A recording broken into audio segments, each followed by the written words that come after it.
Bonjour à tous et bienvenue sur la chaîne YouTube de la banque d'investissement en ligne Goliath. Aujourd'hui, je vais répondre à une question qui se pose énormément sur notre application. C'est vaut mieux investir dans l'immobilier ou dans la bourse? Nous, aujourd'hui, on propose principalement des produits financiers autour de la bourse. Donc, je vais répondre vraiment à cette question.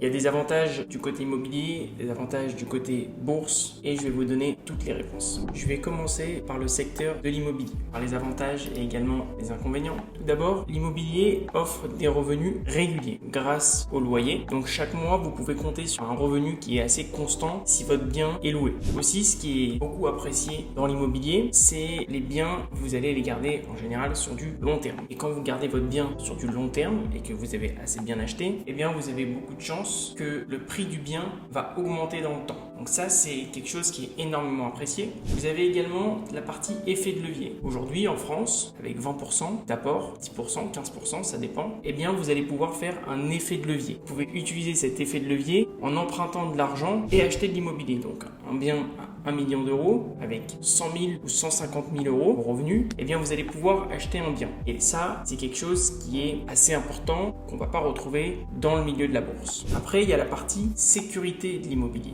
L'immobilier, c'est souvent une valeur refuge. Les biens sont assez rassurants dans votre patrimoine et rassurent un maximum les investisseurs parce que ça permet d'avoir de la pierre, comme on le dit. Et en soi, c'est vraiment intéressant d'avoir de la pierre parce que c'est une valeur refuge. Donc, il faut en avoir. Je vous ai donné les plus gros avantages de l'immobilier. Évidemment, il y en a sûrement d'autres, mais je vous ai donné les principaux. Donc, l'immobilier, très important d'en faire, évidemment. Mais je vais également vous donner maintenant tous les inconvénients au sujet de l'immobilier. La liquidité.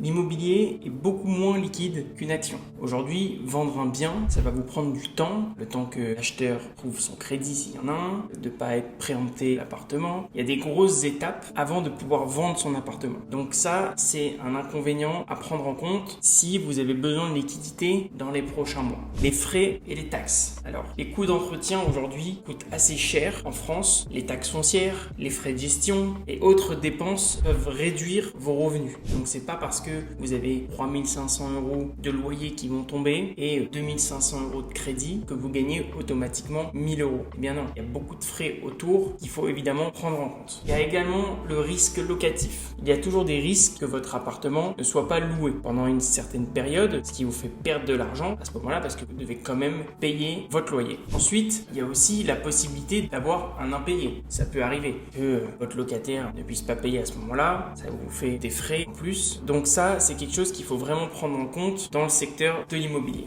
La gestion d'un bien immobilier peut être chronophage et nécessite des compétences spécifiques pour s'occuper de mettre en location son appartement, gérer les impayés. Il y a aussi tout ce qui est vacances. En termes de vacances, vous n'allez pas louer votre appartement s'il est vide pendant les vacances. Donc il y a plusieurs points quand même à prendre en compte dans l'immobilier. Je vous ai parlé du coup des avantages et des inconvénients. Maintenant, je vais passer au secteur boursier.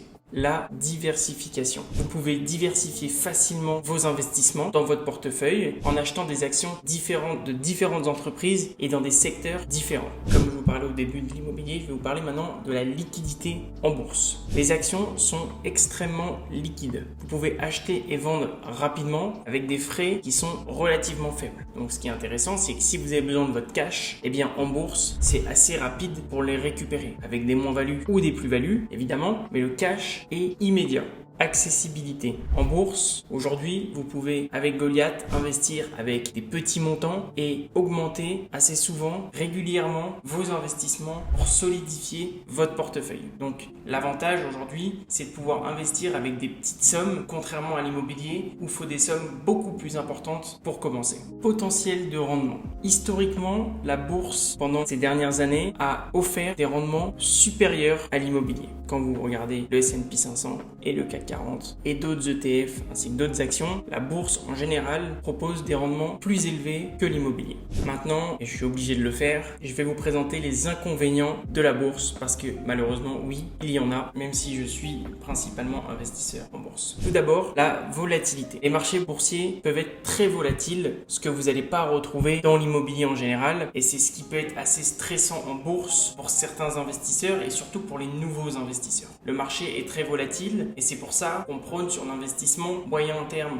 long terme pour avoir beaucoup plus de chances d'avoir des rendements élevés et de faire de la plus-value. Il y a des risques de perte, évidemment. Les actions peuvent perdre de la valeur rapidement en cas de crise boursière, économique et de mauvaise performance de l'entreprise en question. Donc c'est quelque chose que vous n'allez pas retrouver dans l'immobilier parce qu'un bien peut perdre un petit peu de sa valeur tandis qu'une action peut perdre 20, 30, 40%. Et si vous avez choisi vraiment la mauvaise action, elle peut aussi carrément fermer. Donc ça c'est quelque chose à prendre en compte. Évidemment, en faisant les bons investissements, vous avez beaucoup moins de chances que ça arrive et en investissement long terme, encore une fois, vous avez beaucoup moins de chances que cela arrive parce que même si vous avez des pertes, eh bien si vous pensez long terme, vous avez beaucoup de chances que l'action remonte. Investir en bourse va nécessiter une certaine connaissance, alors une petite connaissance vraiment, c'est ce que je dis à chaque fois à nos clients. Aujourd'hui, vous n'avez pas besoin d'être un professionnel pour être investisseur, vous avez juste à voir les informations, voir ce qui se passe dans le monde et à regarder les journaux assez souvent pour connaître pas les entreprises directement mais les secteurs qui vont marcher dans les prochaines années dans lesquels vous allez pouvoir investir pour votre portefeuille. Mais évidemment qu'il faut une certaine connaissance pour investir dans les bonnes actions, mais vraiment un minimum parce qu'aujourd'hui avec peu d'informations et aussi toutes les informations qu'on a autour de nous facilement à obtenir, que ce soit sur Goliath, sur notre application, on donne un maximum d'informations sur chaque action, mais en regardant les journaux en ligne, les journaux papier et même les informations à la télé, vous avez assez d'informations pour commencer à investir dans les bonnes entreprises ou dans les bons secteurs.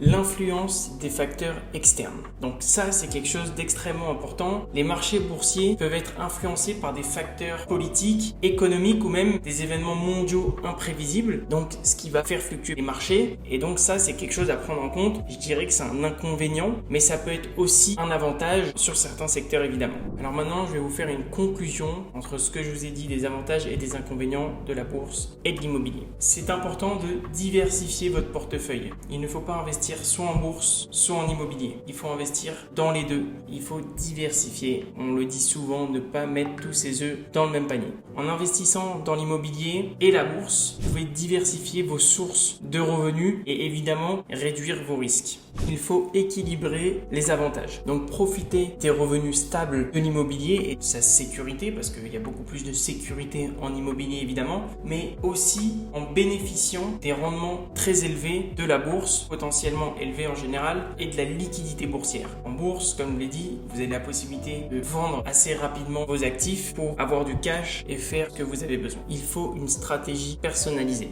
En bourse, adaptez votre stratégie d'investissement en fonction de votre profil de risque, de vos objectifs financiers et de votre horizon de placement. Donc, que ça soit en bourse ou en immobilier, il y a des risques, il y a des horizons de placement si vous investissez à 5 ans, à 10 ans. Donc, en fonction de ce que vous avez besoin, votre stratégie ne va pas être la même qu'une autre personne. J'espère que cette vidéo vous a plu. On essayera de proposer d'autres vidéos avec des avantages et des inconvénients d'investissement sur d'autres produits financiers. N'hésitez pas à vous abonner à notre chaîne Goliath. Goliath, je le répète, c'est une banque d'investissement qui permet d'investir sur une multitude de produits financiers, des actions, des ETF, des matières premières, mais aussi des produits d'épargne tels que les produits structurés qui proposent des rendements potentiels entre 8 et 11% par an. Donc, je vous invite à télécharger l'application Goliath sur le store et nous rejoindre pour commencer à investir. Merci à vous, à bientôt.